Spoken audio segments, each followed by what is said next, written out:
Today, I have the co-host of a long-running weekly audio program on the internet, and it's still going strong. He began the show way back in years before podcasts were even a thought. Want to meet him? Let's go. This is the Boulder Zone, the fusion of masculine insight and entertainment. This is Sparta! Here's your host, Marco Boulder. Hey guys, welcome back to the Boulder Zone. Take a second to subscribe to my channel and like this here episode. Your 2 clicks really helps me keep bringing zesty shows like this one your way. Speaking of, Static Radio is the name of my guest podcast. It is about to celebrate 25 years of talking about the strange and humorous happenings in the lives of 2 Midwestern dudes. They've lamented about everything over the years, from movies to TV to technologies, wives, the paranormal, you name it. Hell, I even listened to them rant about car batteries and French waffles. Say hi to Static Radio co-host Bob LeMent. Bob, welcome, buddy. Hey, how's it going? Well, I'm crunchy. How are you? I think I took a shower this morning, so not quite as crunchy. I knew I forgot. I don't know. Crunchy is a good adjective there. Bob, you're looking a little blue today. What's going on? Yeah, well, I have a thing where I hold my breath. I'm trying to beat my record of 3 minutes and 33 seconds. But no, this is me, man. Blue cat, hanging out. Got Stonehenge here in the background. And there's some aliens over there on the other side. Yeah, it looks like you've got some type of broadcasting award there. Is that like hey, I should give you an award because I've had this on here for a long time. I've talked to people. No one's asked me until you. I put it there purposefully to see if anyone would ever ask me what it was, and you're the first person to do that. I will tell you what it is then. Please. I won a Coolio Award this year, and you can look it up. Just look up Coolio Awards on the Googles there. And I won for the coolest idea. So there's these guys who do a show. It's a comedy thing, and they give out awards called Coolios. It was I didn't actually get to go to New York to pick it up, but they do a live awards ceremony, and they were kind enough to send me mine because I could not make it. And yeah, I won for coolest idea. You submit things, and then they get votes from their audience, and I won coolest idea for the year. And to be honest, now that we're talking about it, I'm totally blanking on what my idea was. It was back in, I probably had it maybe about 4 months or so, but I believe it was a time travel idea. It was the kind of the gist of it. But if you go there, you can listen to all the entries and so forth. So. Well, that's interesting that you have that, because I've got something in my background here that nobody has even mentioned either. I'll look at that. It's got peace signs. Excuse me while I whip this out. Yeah, look at that. Now it looks pretty cool, right? Yeah. Yeah, I would think so. It means absolutely nothing. Oh, it's not we should put a plaque on the front and say, I'm winner of the best T-shirt for 1973 or something. I don't know. Exactly. Yeah, this was a gift. It's got nothing on it. It's got a place for something. I'm sure this is some type of award thing, but yeah, I think it looks familiar. Honestly, it looks like it was, something like Howard Stern had something like that or something. I swear. Howard Stern. Wow, really? Well, it looks like it. I mean, it looks like one of those things. Is it actually made of metal? Mine's plastic, unfortunately. But you know what? It's kind of a composite thing. I guess it's plastic, but I don't know. I don't know what it is, but it looks cool. I did the music thing back in the day. Yeah, hold it the other way, and you can kind of flip people off in another country. Well, I was kind of thinking that sometimes I feel like just breaking this one finger off. You could on YouTube. Is that acceptable? I don't know. I don't think that they have their AI tuned to that just yet. Oh, well, you never know, especially since it's gold and everything, unless they think it's C-3PO flipping people off. Okay. You know what, Bob? Listening to a few of your shows, it's clear to me that you and your co-host, Miles, is Miles, that his yeah, Miles Tyler. Miles, you guys have a great time doing your podcast. He seems like quite Yeah. a personality as well. Has he been with you since the beginning? Oh yeah. So the whole reason that we're doing this was because we did college radio together, he and I, and essentially the show is a portion of what we used to do on college radio. At the time when we started doing it, Napster was raging, and so we had to cut all the music out so we didn't get sued. And essentially, it left the stories, and so that's kind of what we've just been doing ever since because it worked out, and we love to tell each other. Basically, it's a way to kind of try to crack each other up each week with some kind of weird or funny thing that happened. Usually, there's an embarrassing element to it, typically, but not always. But yeah, we've been doing that because we essentially did it. We did it on college radio. We did it just sitting around. So in college, you kind of shoot the shit constantly, and we're always trying to break each other's balls and whatnot, and that's where it all kind of comes from. So when did you realize? I mean, you conceptualized it in college. When did you realize that static radio was something you guys wanted to carry on?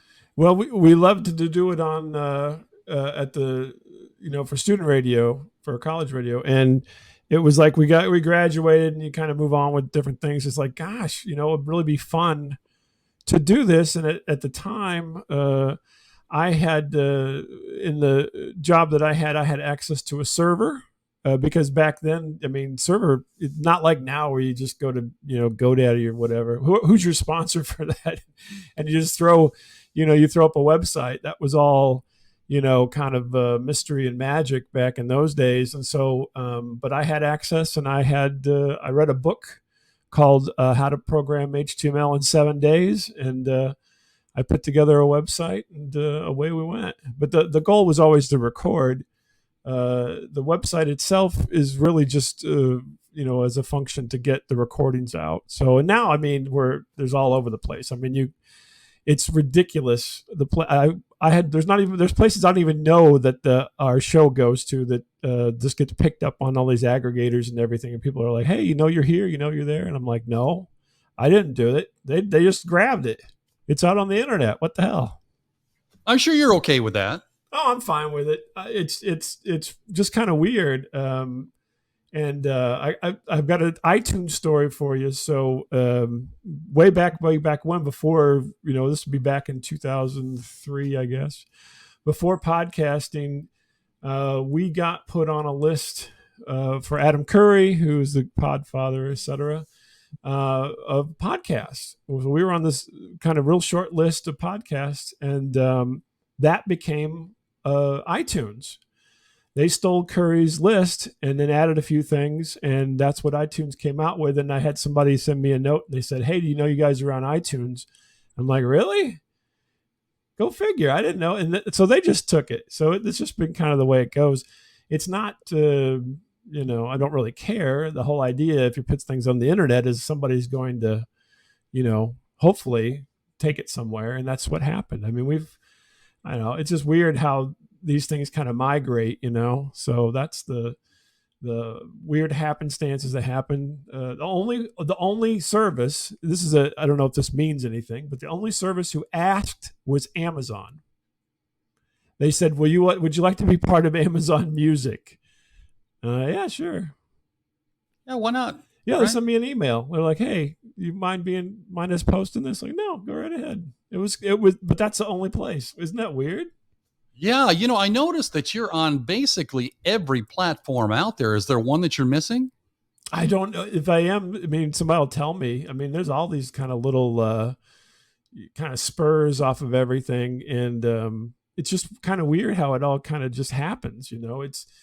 It's so I think partially because we've just been around so long, and so everybody looks to gather material whenever they launch these kind of things, and so I guess we happen to be there because of the longevity and the numbers, and so forth. But I don't know exactly why. I mean, I mean, I like to think that there's a little quality there, but I can tell you, we're not spending big bucks on anything. So Well, you mentioned the podcasts and all that. How did that change your format? I mean, you it were running didn't. one Yeah. way, and So from day one, and actually you can go onto the website and you can go listen to the first show. We came up with a formula quite by accident. Well, basically because we did it in college, we just basically mimicked that, and we're like, I'll tell a story, you tell a story. At first, because space was so limited and so forth, it was shorter, and then it just got longer. But we really have pretty much go around a half an hour. That's kind of the show. And after about a half an hour for us, we've kind of said our thing, and we're ready to move on to the next thing. So it's all just by happenstance, really. I wish I could tell you there was some science to it, but there's not. that's what I found, Bob. In the onset, I've only been doing a podcast for a year now.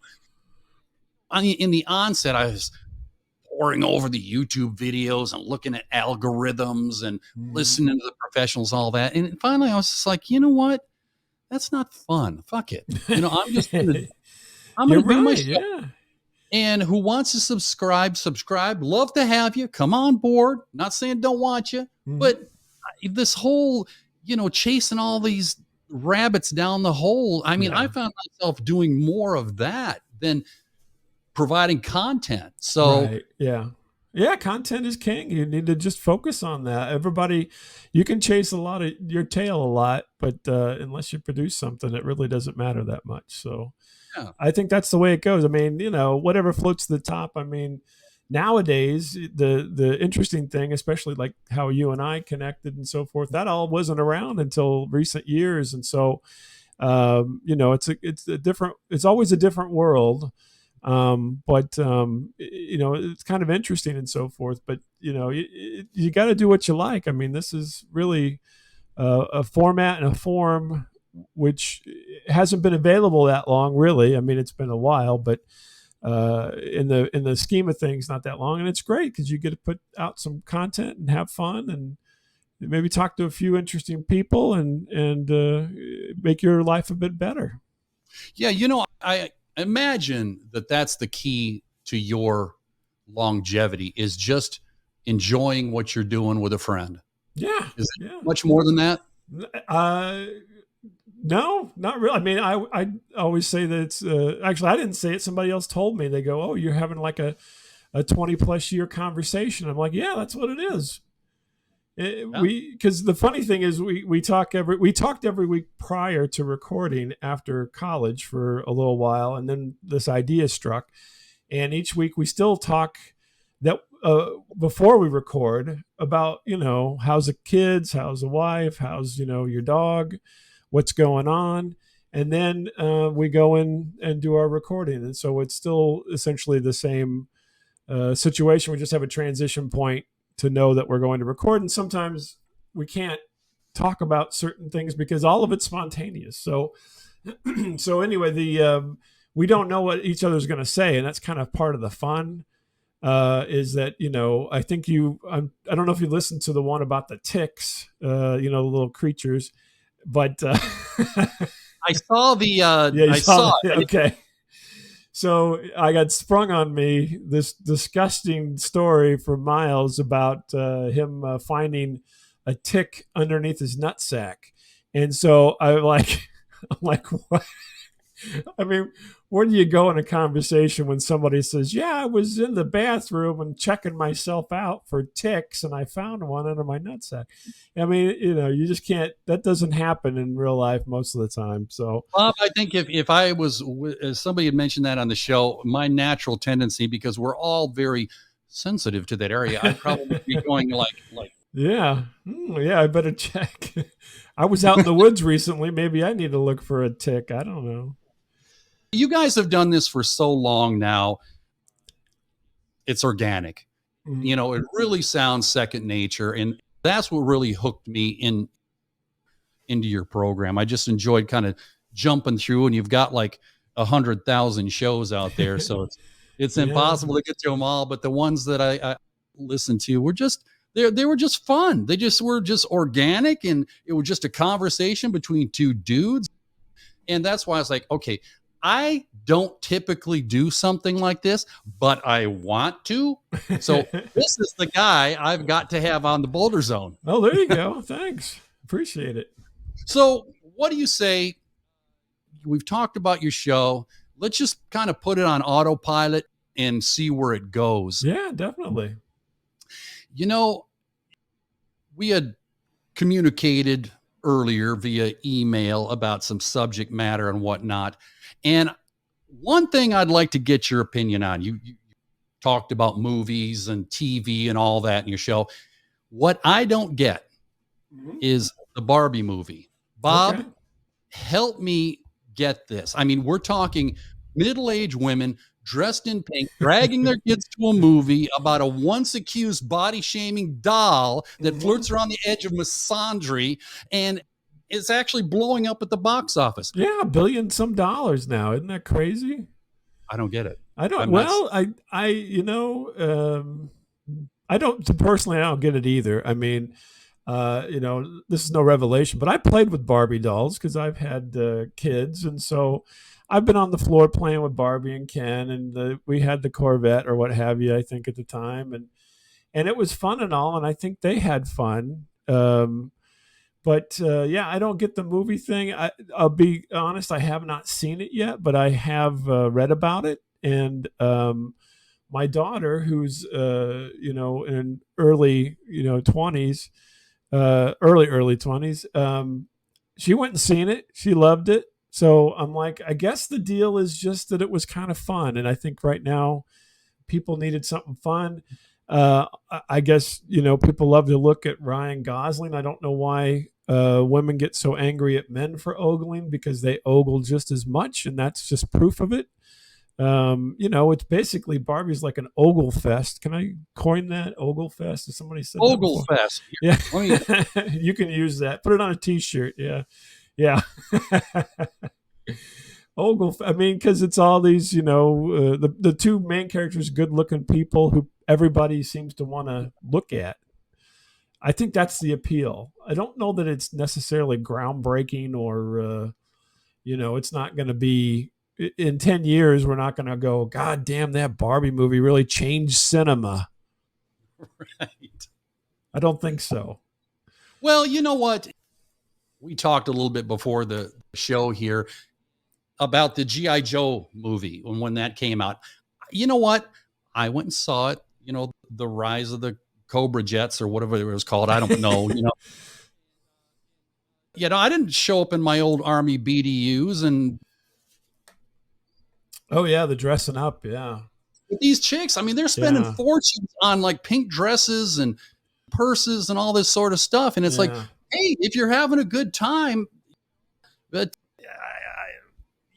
we're talking about a fucking doll. Well, yeah, I suppose it's kind of a mainstream cosplay kind of situation going on with that. And cosplay's been a thing for a long, long time, and the people who do it seem to really enjoy it. So I guess maybe it's just something that everybody can jump into a bit.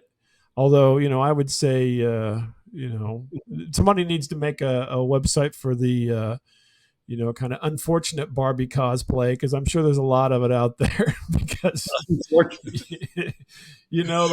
if you've ever seen a thing called People of Walmart, you could kind of use that kind of as a model to do the Barbie cosplay thing.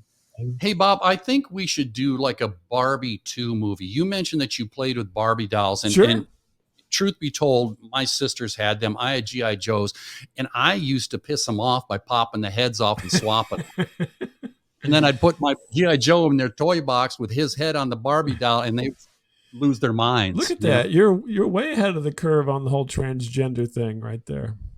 There it is. You're picking up what I'm laying down. A little stinky, but you're picking it up. Okay, so another thing we talked about was you'd mentioned was Harrison Ford. Yeah. You got me chuckling about that. Yeah. Tell me what your thoughts are about this action hero. Yeah, it was about 80-year-old action heroes. so I have seen that movie because I'm of an age where I've seen them all, and Raiders of the Lost Ark and so forth. Which I have a little weird story. I happened to be I was a guest on another show, and I was complaining about the fact that Disney has now, if you go to Disney Plus and you look up Raiders of the Lost Ark, it's called Indiana Jones and the Raiders of the Lost Ark. And I was like, those bastards are changing the names of movies that are beloved. And then it so happened that that person actually was somewhat connected to Lucasfilm, and I don't think he liked what I had to say. But anyway, the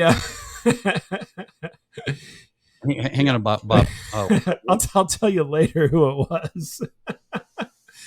But I also complained about Star Wars. I'm like, it's not Episode 4 for fuck's sake. It's just called Star Wars when it came out. Star Wars, I was there. Come on. But anyway, back to Harrison Ford. So yeah, I mean, there is a connection, but it's like, God, can you just, this poor guy. I mean, the good thing is that Harrison Ford is in fairly good cognitive state. He looks like he's not lost all the time, even though he's 80 years old. And he doesn't look like he's got to go to the bathroom constantly. So that's great. But, I mean, really? I mean, come on. The redeeming thing for the movie, I think, was they at least let him be kind of old. As part of the movie, I don't want to give away these spoilers or anything, but part of the movie is he retires from his teaching job, and the woman, Phoebe Waller-Bridger, is not his love interest. She's, kind of a, it was his goddaughter in the movie. And so at least they don't play it like he's, going to get it on with anybody, real young or anything, which would piss everybody off. At least he's kind of somewhat age appropriate. But then they get him gallivanting around everywhere, doing all this crazy stuff. And the first half, the first 20 minutes of the movie, it's not even Harrison Ford. It's because they did a de-aging thing. Okay. And if you're watching it, you're like, there's no fucking way that Harrison Ford can even move like that. mm-hmm.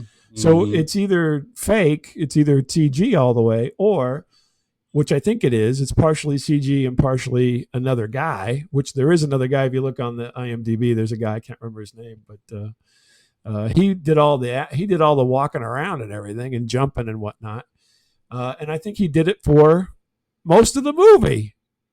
So he is 80 years old.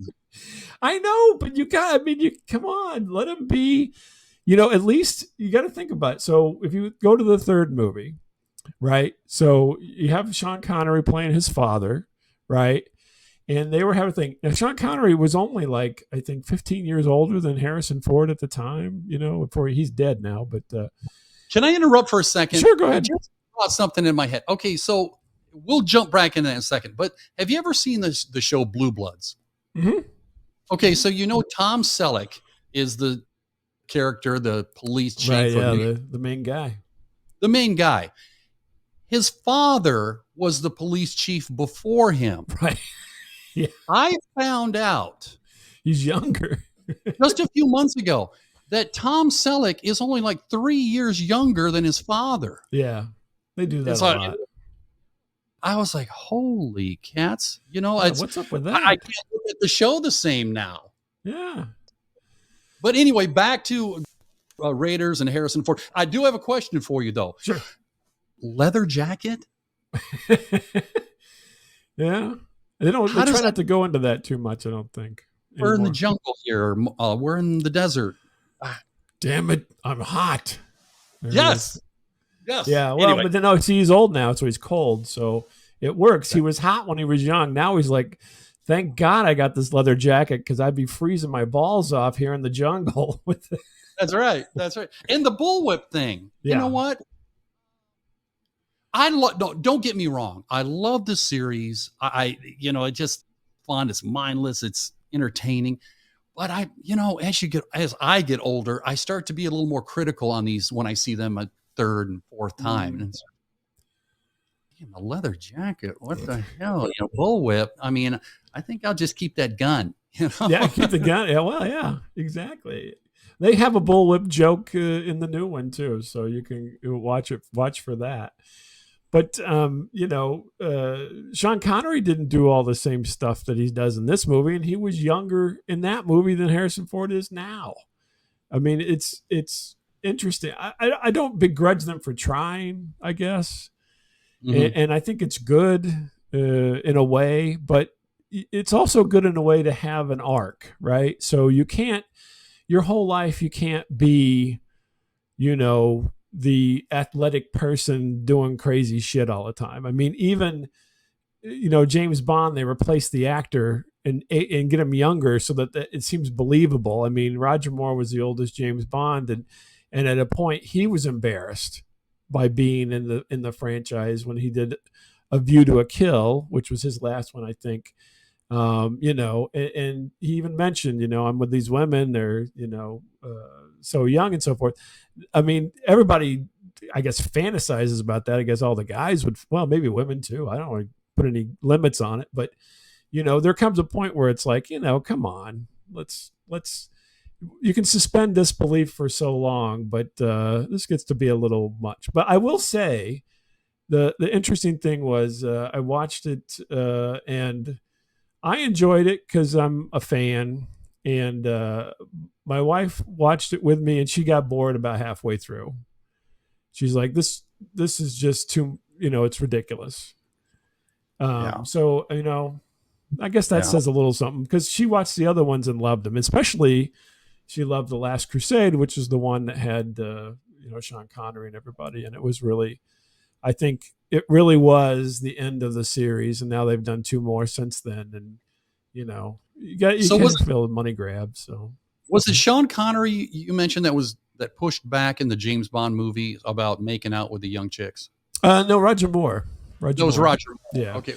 I think Sean Connery was okay to make out with young chicks for his whole life. Yeah, but you know what?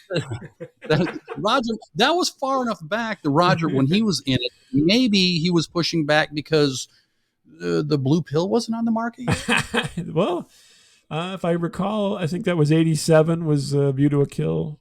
So yeah, maybe there wasn't any Viagra at that point, or maybe it was a Cialis, maybe. Well, the other thing was he was. The funny thing is, I'm throwing a bunch of trivia crap at you here, but the fun thing is he did a movie called Fox, Fokkes. Roger Moore did, and it was a British spy kind of thing. After he'd finished playing James Bond, he did this. That was probably more what Roger Moore was like. He was quite the. He was not the adventurer type. He had been married to the same woman the whole time and was quite a reserved guy, I believe, in real life. And he was the kind of a no nonsense reserved guy. Is what if you read kind of the backstory. There's a really funny article if you can find it, where Lee Marvin, I don't know if you remember who Lee Marvin was. He was kind of a tough guy back in the 60s, 50s, 60s. Was a Dirty Dozen. Yeah, he was a drunk, and he got in a fight with Roger Moore, and Roger Moore kicked his ass. Lee Marvin, and he said, they asked him somewhere, who was the toughest guy, and he says, Roger Moore, the guy who's made of granite, because he hit him in the face. And then Roger Moore kicked his ass. Well, look at that face. I mean, he does have like a chiseled chin and all that, I mean, it was hilarious. It's a hilarious article if you read about it. But it would be somebody you'd have to know who Lee Marvin was. He was a bit of a character. So, okay. Item 2: UFOs. Oh, UFOs. Bob LeMent, go.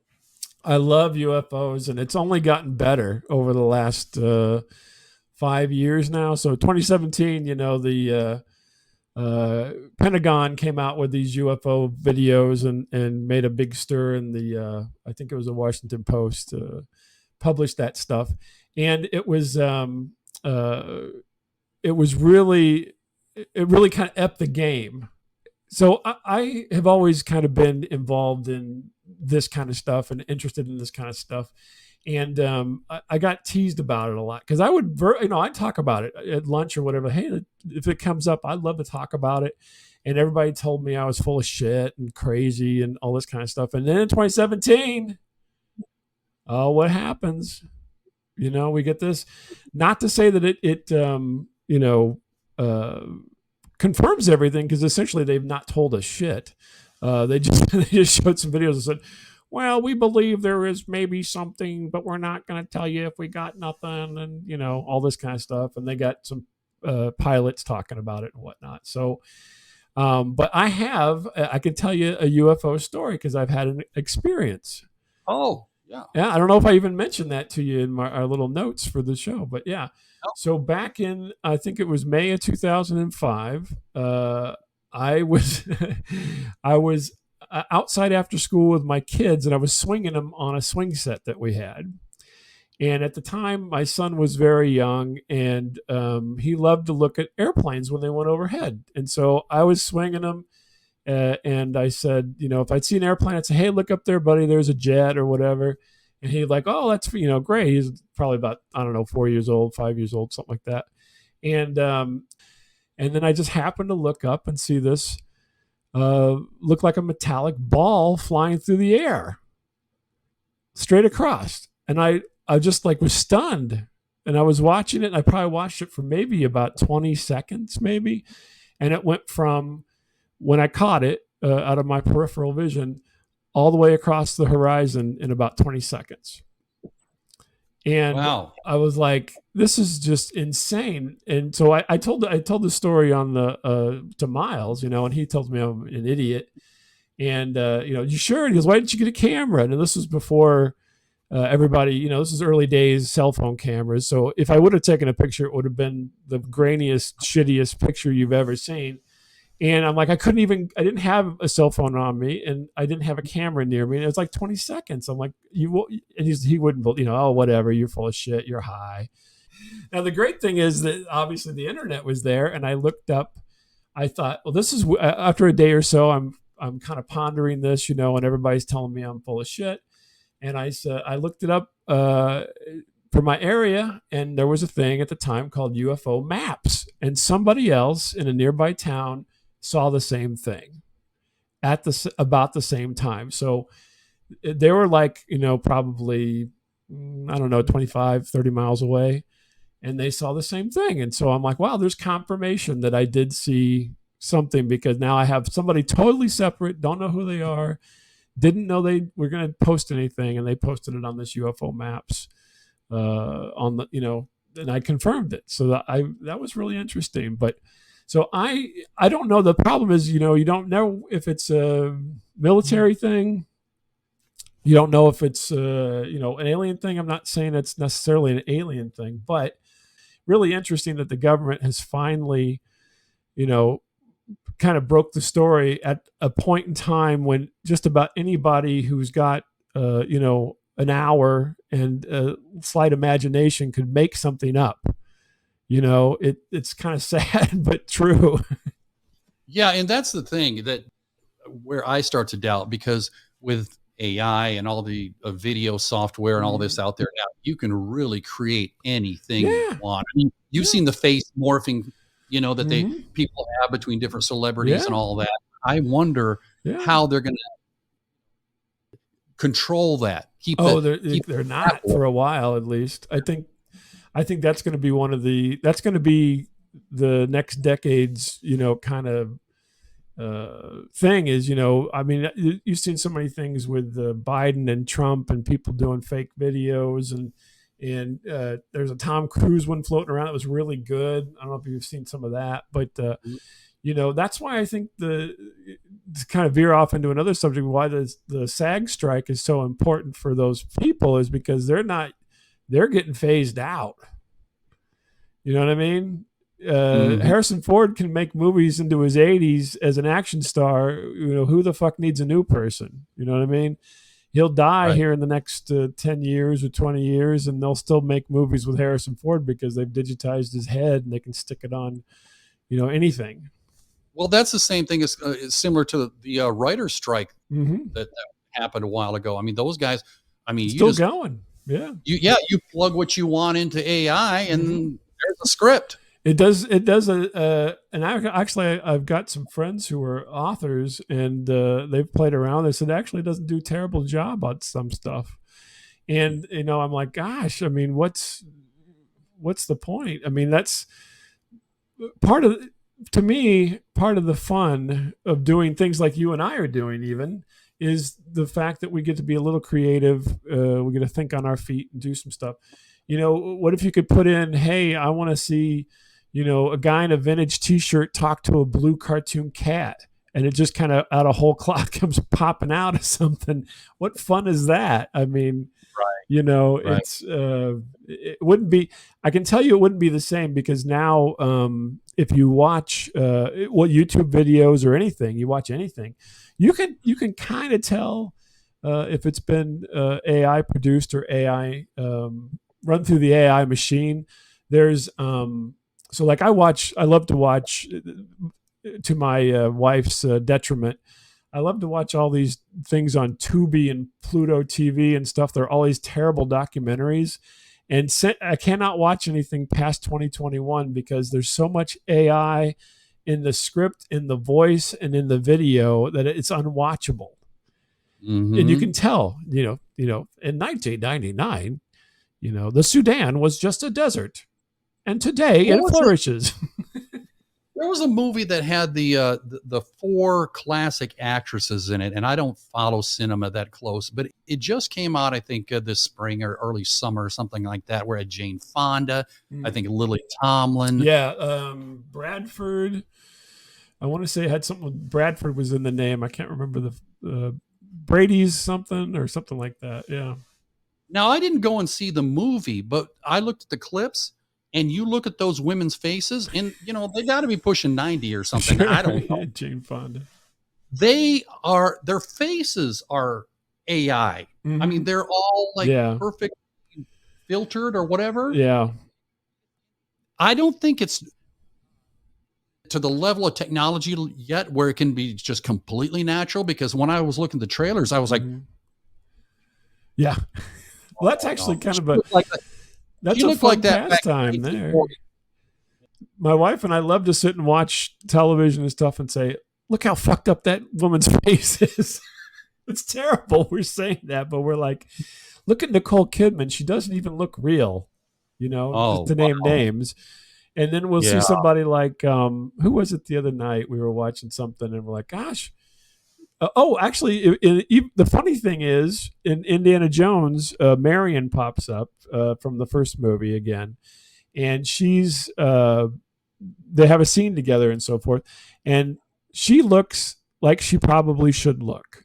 She looks her age and everything. And so it's funny because they did more CGI on Harrison Ford than they did on Karen Allen in that movie, I believe. So it's interesting how the things are shifting. But yeah, I don't know. Between surgery and then actually, even on this program we're using here, there's a button whenever you get yourself set up with the camera. It says, "Do you want to improve your appearance?"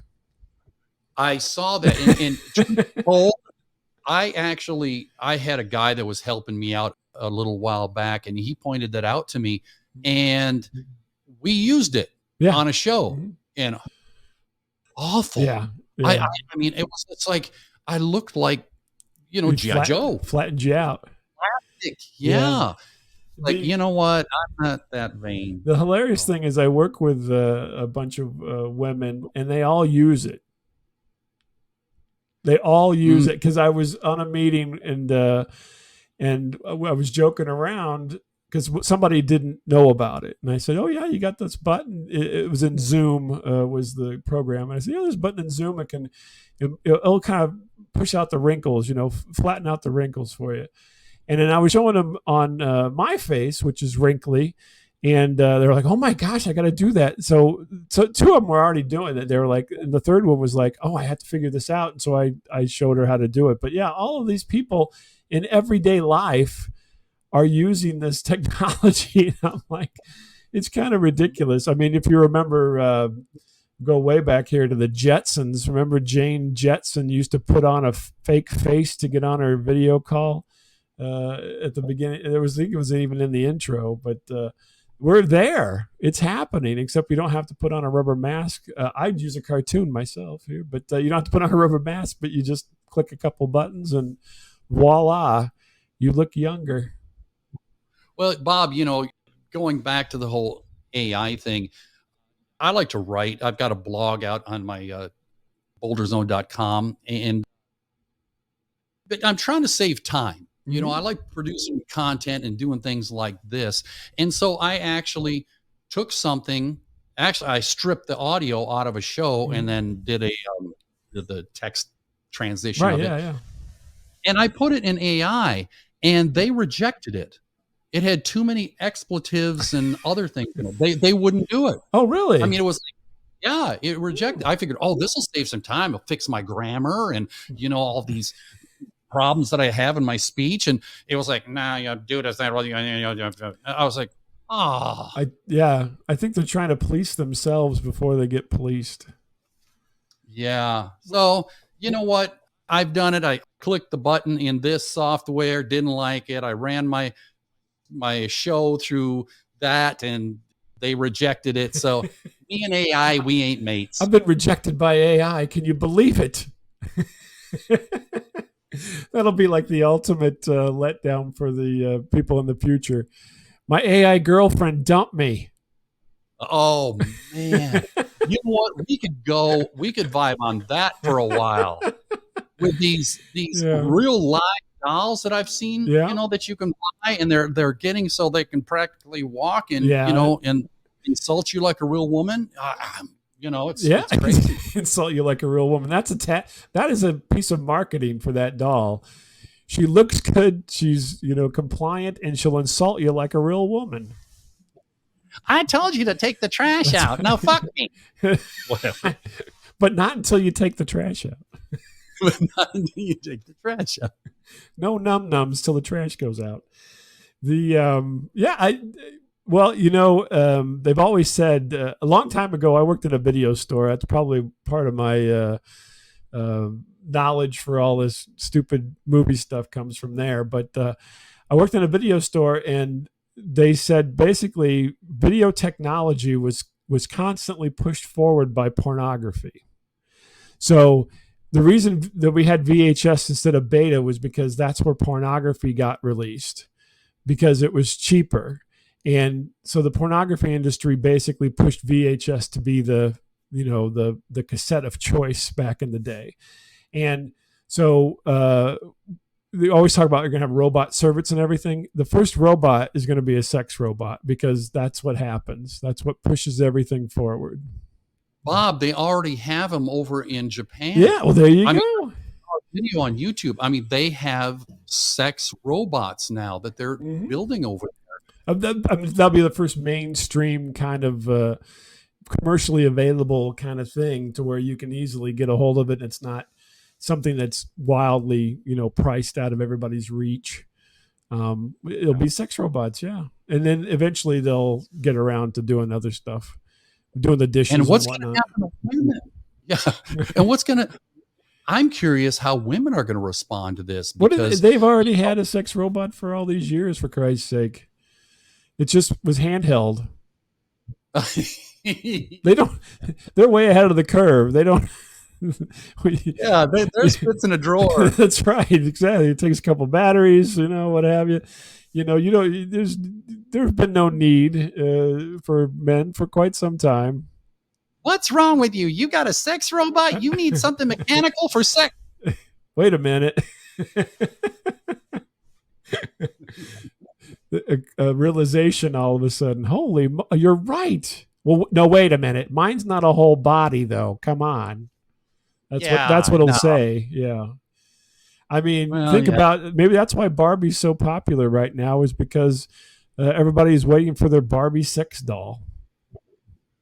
Oh my God. Or the Ken sex doll. Can you imagine? Here's Ken with a set of 12 different sized dicks. Yeah, interchangeable. And he still has Kung Fu grip. Yeah, exactly. Kung Fu grip. Do you remember that in the Jack? Yes, I remember. Put that on her breasticles. That's right, exactly, yeah. Well, I'm running close to the show limit here. Man, I want to thank you. This has been a lot of fun chatting with you, just off the cuff.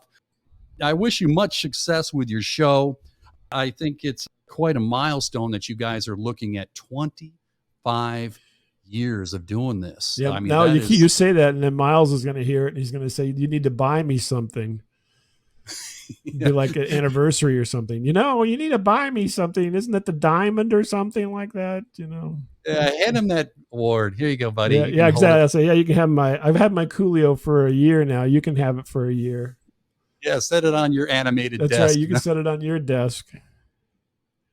All right, Bob LeMent, the co-host of Static Radio, the longest running weekly audio program on the internet. And as I said before, it's still going strong. You can catch your show virtually on all the platforms out there. We talked about that. And I want to thank you for coming on the show, Bob. You have a great one, buddy. Thanks for having me. Take care. That's the show. Thanks for tuning in.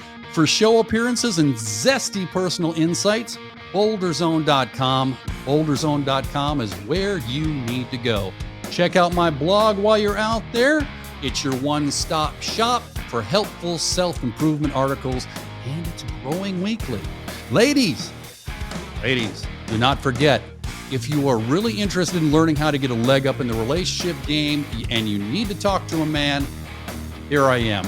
Who better than the holder of the Manhood Operator's Manual? Shoot me a message or give me a call. I can translate it even from Martian to Venetian. Or is it Venusian? I don't know. Anyway, I've got your insights that you're not going to get from your girlfriends. Again, bolderzone.com is where you need to go, or go old school and call me. It's 830-206-8282. If you're at work, driving, the gym, I've got something for your earballs. Open Apple Podcasts, and you can catch all my shows there on audio. Just put in there The Boulder Zone. Thanks for tuning in. Until next time, you know what to do. Get bolder.